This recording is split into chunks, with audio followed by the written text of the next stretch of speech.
अस्सलाम वालेकुम। सब्सक्राइब कीजिए उर्दू टीवी को अपने मोबाइल पर देखने के लिए रेड कलर के बटन को प्रेस कीजिए और घंटी भी दबा दीजिए। अल्लाह हाफिज़।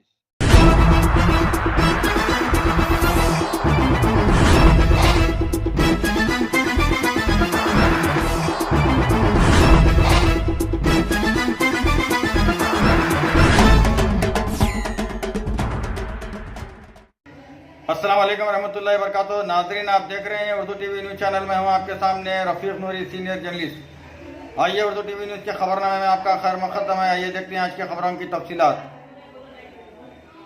रियासत आंध्र प्रदेश के ज़िले नेल्लोर में वाक़े रहमताबाद शरीफ में हुज़ूर सैयदना ख्वाजा खिज़र अब्दुल अज़ीज़ जंगली पीर अल मारूफ अजीज़ बाबा रहमतुल्लाह अलैह का जश्न संदल बतारीख 27 जुलाई 2018 बरोज़ जुमा बवक्त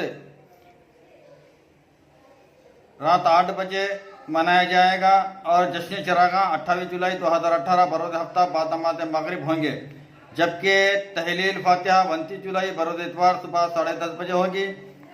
हज़रत सैयद सुल्तान क़ादरी सज्जादनशीन बारगाह अजीज़ बाबा रहमतुल्लाह अलैह ने आप तमाम से अजीज़ बाबा के जश्न संदल में शिरकत की पुरखुलूस अपील की है।